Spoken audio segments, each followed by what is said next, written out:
Hello students, welcome to Neonlight channel. நாம இன்னைக்கு 11th standard alkali and alkaline earth metals diagonal relationship பத்தி பார்க்க போறோம். இதுவரைக்கும் subscribe பண்ணலனா மறக்காம subscribe பண்ணிக்கங்க. வாங்க வீடியோக்குள்ள போகலாம்.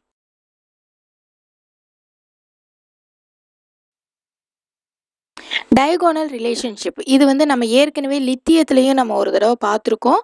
இப்போ இதுக்கு நம்ம பார்க்க போகிறோம். லித்தியத்துக்கும் மெக்னீஷியத்துக்கும் நம்ம அல்கலி மெட்டல்ஸில் பார்த்துருந்தோம். இது வந்து அல்கலின் எர்த் மெட்டல்ஸ் பற்றி இப்போ பார்க்குறோம் இல்லையா? அப்போ இதில் அல்கலின் எர்த் மெட்டல்ஸில் என்னென்ன இருக்குது? Beryllium, magnesium, calcium, strontium, barium, radium அப்படின்னு இருக்குது. உங்களுக்கு பாருங்கள், வீடியோவில் உங்களுக்கு லெஃப்ட் சைடில் உங்களுக்கு காமிச்சிருக்கேன் பாருங்கள், அதில் இருக்குது. நெக்ஸ்ட்டு பார்த்தீங்க அப்படின்னா இதுக்கு அடுத்த குரூப்பு எந்த ஒரு காம்பவுண்டுக்கு எந்த ஒரு எலமெண்ட்டுக்கு நாம் வந்து டயகோனல் ரிலேஷன்ஷிப் பார்க்குறோம் அப்படிங்கிறது பார்த்திங்கன்னா அடுத்தடுத்த குரூப்பில் இருக்கக்கூடிய டயகோனல்னா என்ன, மூளை விட்டம் சொல்லுவாங்க இல்லையா, அந்த டயகோனலாக இருக்கக்கூடிய எலமெண்ட்ஸோட ஒரு சில எலமெண்ட்ஸ் இந்த ரிலேஷன்ஷிப்பை காமிக்கும். எல்லா எலமெண்ட்ஸும் காமிக்கிறதுல ஒரு சில எலமெண்ட்ஸ் டயகோனல் ரிலேஷன்ஷிப்பை காமிக்கும். அந்த வகையில் பெரிலியம் அதுக்கு அடுத்த குரூப்பில் இருக்கக்கூடிய அலுமினியத்தோட டயகோனல் ரிலேஷன்ஷிப்பில் இருக்குது அப்படின்னு நம்ம சொல்லலாம். இதனால ஒரு சில ப்ராப்பர்ட்டிஸ்லாம் இருக்கும். இது எப்படி டயகோனல் ரிலேஷன்ஷிப்பில் இருக்குது, அப்போ இது ரெண்டும் டயகோனல் ரிலேஷன்ஷிப்பில் இருக்கணும்னா எதெல்லாம் வந்து இதில் வந்து ஒத்துமையாக இருக்குது, அதாவது கம்பேரிட்டிவாக ரெண்டும் சேமாக எதில் இருக்குது, அதுவே வந்து டிஃப்ரெண்ட்டாக எதில் இருக்குது அப்படிங்கிறத நம்ம பார்க்கலாம். இப்போ பார்த்தீங்க அப்படின்னாக்கா இந்த first member of the group டூவோட ஃபர்ஸ்ட் மெம்பர் என்ன, பெரிலியம். இந்த பெரிலியம் வந்து அலுமினியத்தோட டயகோனல் ரிலேஷன்ஷிப்பை ஷோ பண்ணுது. ஓகேவா? இப்போ ஃபர்ஸ்ட் நம்ம சைஸ் பார்க்குறோம். இப்போ எலமெண்ட்ஸ்லேருந்து இந்த ஆட்டமாக இருக்கிறது நமக்கு அயான்ஸ் ஆகுது அப்படின்னா பெரிலியம் 2+ அயானாக மாறும். அதே வந்து அலுமினியம் வந்து 3+ அயானாக மாறும். ஓகேவா? இப்போ அந்த அயானோட அயானிக் ரேடியஸ் என்னன்னு பார்க்க போகிறோம். இப்போ பெரிலியத்தோட அயானிக் ரேடியஸ் பார்த்தீங்கன்னா 0.45 ஆங்ஸ்ட்ராம். அதுவே வந்து அலுமினியம் அயானோட அயானிக் ரேடியஸ் பார்த்தீங்கன்னா 0.54 ஆங்ஸ்ட்ராம். ஓகேவா? அப்போது இந்த size of these ions are not close அப்படிங்கிறத நீங்கள் தெரிஞ்சுக்கலாம். இந்த அயான்ஸோட சைஸ் வந்து எப்படி இல்லை, ரொம்ப க்ளோஸாக இல்லை. சரி, நெக்ஸ்ட் ஒன்றை நம்ம பார்க்கலாம். இப்போ சார்ஜ் பெர் யூனிட் ஏரியா அப்படிங்கிறது பார்த்தீங்கன்னா பெரிலியம் அயானுக்கு 2.36. அதே வந்து charge per unit area of aluminium ion பார்த்தீங்கன்னா 2.50. இது ரெண்டும் பார்த்தீங்கன்னா ஓரளவுக்கு என்ன செய்யுது, க்ளோஸாக இருக்குது. நெக்ஸ்ட்டு இன்னொரு ப்ராப்பர்ட்டி பாருங்கள், எலக்ட்ரோ நெகட்டிவிட்டி. இந்த ரெண்டு அயான்ஸோட எலக்ட்ரோ நெகட்டிவிட்டி பார்த்தீங்கன்னா 1.5 சேமாக இருக்குது. இந்த மாதிரி இருக்கிறதுனால தான் இந்த பெரிலியமும் அலுமினியமும் எப்படி இருக்குது, டயகோனல் ரிலேஷன்ஷிப்பில் இருக்குது. அப்போ எந்த ரெண்டு பாயிண்ட் ரொம்ப முக்கியம், சார்ஜ் பெர் யூனிட் ஏரியா. ரெண்டு அயானுக்கும் உள்ள சார்ஜ் பெர் யூனிட் ஏரியா ஓரளவுக்கு ஒத்து போகுது. அதே மாதிரி பார்த்திங்கன்னா எலக்ட்ரோ நெகட்டிவிட்டி ரெண்டு அயான்ஸுக்கும் சேமாக இருக்குது. இப்போது இந்த மாதிரி ஒரு டயகோனல் ரிலேஷன்ஷிப் இருக்கிறதுனால என்ன சிமிலாரிட்டிஸ் இருக்குது, இந்த ரெண்டு பெரிலியத்துக்கும் அலுமினியம் இந்த ரெண்டு எலிமெண்ட்ஸ்க்கு நடுவில் என்ன சிமிலாரிட்டிஸ் இருக்குது அப்படிங்கிறத நம்ம பார்க்கணும். இப்போ beryllium chloride forms a dimeric structure like aluminium chloride with chloride bridges. அதாவது பார்த்தீங்கன்னாக்கா அலுமினியம் குளோரைடு மாதிரியே பெரிலியம் குளோரைடும் டைமெரிக் ஸ்ட்ரக்சரை ஃபார்ம் பண்ணுது. அப்போ டைமெரிக் ஸ்ட்ரக்சர்னால் என்ன, அதாவது ரெண்டு மாலிக்யூல் ஒன்றா சேர்ந்து இருக்கிறது, அது ஒரு குறிப்பிட்ட ஃபார்மில் ரெண்டு ஒன்றா சேர்ந்து டைமெரிக் ஃபார்ம், அதாவது ரெண்டு மாலிக்யூல் ஒன்றா கிடைக்கும் நமக்கு. அதை தான் நம்ம டைமெரிக் ஸ்ட்ரக்சர் அப்படின்னு நம்ம சொல்கிறோம். இந்த டைமெரிக் ஸ்ட்ரக்சர் அலுமினியம் குளோரைட்லேயும் இருக்குது, பெரிலியம் குளோரைட்லேயும் இருக்குது. ஏன்னா இது டயகோனல் ரிலேஷன்ஷிப்பில் அதனால தான் இருக்குது. அதனால இந்த சிமிலாரிட்டிஸ் இருக்குது அப்படின்னு நம்ம சொல்கிறோம். அப்போது இந்த டைமெரிக் ஸ்ட்ரக்சரில் குளோரைடு இருக்குது இல்லைங்களா, அந்த குளோரைடு பார்த்திங்கன்னா பிரிட்ஜை ஃபார்ம் பண்ணுது. அந்த பெரிலியத்துக்கும் குளோரினுக்கும் அதே மாதிரி அலுமினியத்துக்கும் குளோரினுக்கும் என்ன நடக்குது, ஒரு பிரிட்ஜ் ஃபார்ம் பண்ணுது. இப்போ அதோட ஸ்ட்ரக்சர் வந்து உங்களுக்கு பார்த்தீங்கன்னா இப்படி இருக்கும். இப்போ பாருங்கள், பெரிலியம் குளோரைடு BeCl2 அப்படின்னு நம்ம சொல்லுவோம். ரெட்டில் காமிச்சிருக்க எல்லாமே Cl, அந்த குளோரின் எல்லாமே பிரிட்ஜ்டு குளோரின் ஆட்டம்ஸ் அப்படின்னு நீங்கள் தெரிஞ்சுக்கலாம். ரெட்டில் காமிச்சிருக்க குளோரின் எல்லாமே பிரிட்ஜ்டு, பாலம் மாதிரி இருக்கா ரெண்டுக்கும், அப்படி இருக்கும். இதுதான் டைமெரிக் ஸ்ட்ரக்சர். அப்போ BeCl2 ரெண்டு மாலிக்யூல் சேர்ந்து இருக்க அந்த ஸ்ட்ரக்சரில் பாருங்கள் கீழே. அப்போ Beயோட பார்த்தீங்கன்னாக்கா ஒரு குளோரின் வந்து அந்த பக்கம் இருக்குது, இன்னொரு குளோரின் ரெட் கலரில் இருக்கா, அது ஒரு ஸ்ட்ரக்சர். அடுத்தது BeCl2ல ஒரு ரெட் கலரும் ஒரு பிளாக் கலரும் இருக்கக்கூடிய இந்த குளோரின் சேர்ந்தது ஒரு ஸ்ட்ரக்சர். அப்போ 2 beryllium chloride molecule 2 beryllium chloride molecule சேர்ந்து நமக்கு என்ன கிடைச்சிருக்கு, டைமெரிக் ஸ்ட்ரக்சர் கிடைச்சிருக்கு. இப்போ அதே மாதிரி அலுமினியம் குளோரைடு பாருங்கள், அலுமினியம் குளோரைடுக்கு AlCl3, அப்போ 3 குளோரின் ஆட்டம்ஸ் இருக்கும் ஒரு அலுமினியம் குளோரைடு மாலிக்யூலில். அப்போ அதை எப்படி சொல்லலாம், அலுமினியத்தோட பிளாக்ல இருக்கக்கூடிய 2 குளோரின் ப்ளஸ் அந்த பிரிட்ஜில் இருக்கக்கூடிய ஒரு ரெட் கலர் குளோரின், 3ஐயும் சேர்த்தாக்கா ஒரு மாலிக்யூல்.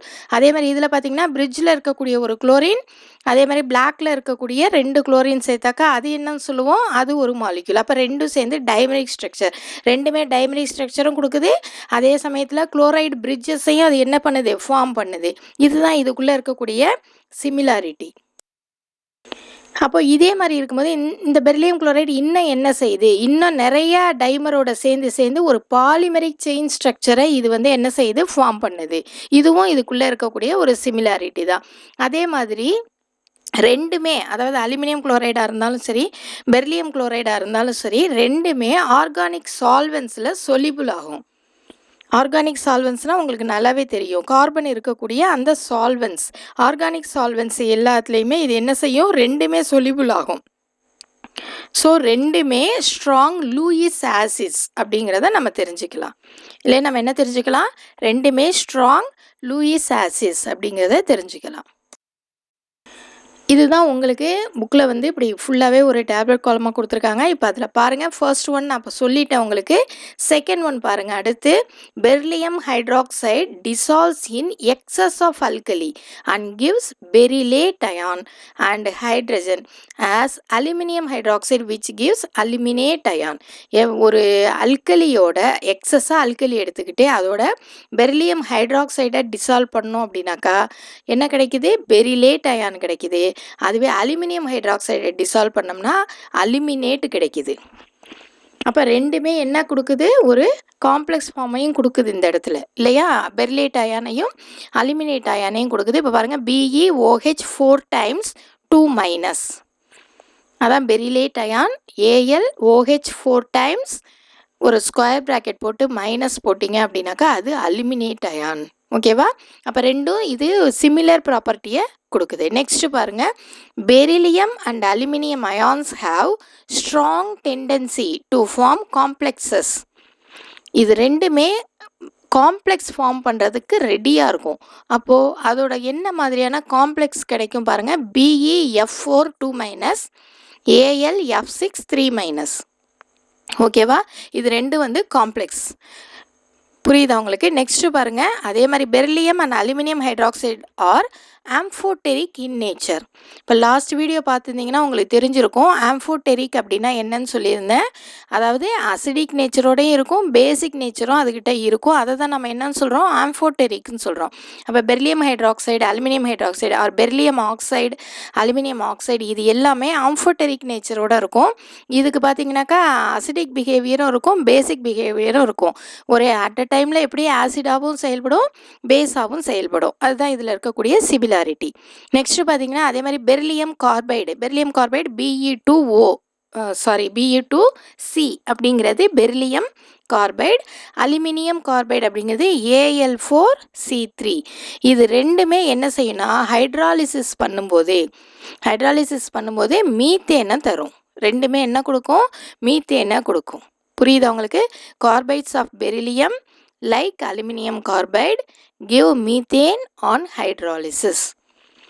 நெக்ஸ்ட் ஒன் பாருங்க, அதே மாதிரி both beryllium and aluminum are rendered passive by nitric acid. இந்த passive அப்படின்னா என்னன்னு தெரியும், rendered passive அப்படின்னா என்னன்னு உங்களுக்கு தெரியணும். அலுமினியமும் பெரிலியமும் rendered passive by nitric acid.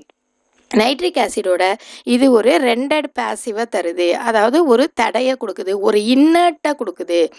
அந்த ரியாக்ஷன் வந்து ரொம்ப வேகமாக நடக்காது. அப்போ இந்த ரெண்டட் பேசிவ்னா என்ன அப்படிங்கிறத நம்ம பார்க்கலாம். இப்போ பாருங்க, aluminium is rented passive by concentrated nitric acid because when aluminum comes into contact with nitric acid an impervious layer of aluminum oxide is formed. இந்த நைட்ரிக் ஆசிட் வந்து அலுமினியத்தோடையோ இல்லை பெரிலியத்தோடையோ சேரும்போது அது ஃபஸ்ட்டு என்ன செஞ்சிருது, அலுமினியம் சேர்த்தா அலுமினியம் ஆக்சைடாகவோ பெரிலியம் சேர்த்தா beryllium ஆக்சைடோ form ஆகிடும். இந்த அலுமினியம் ஆக்சைடு இல்லைன்னா பெரிலியம் ஆக்சைடு என்ன பண்ணும் அப்படின்னாக்கா, நைட்ரிக் ஆசிடை ரொம்ப கிட்டக்க வந்து காண்டாக்ட் பண்ணி அந்த ரியாக்ஷன் நடக்கிறத தடுத்துருது.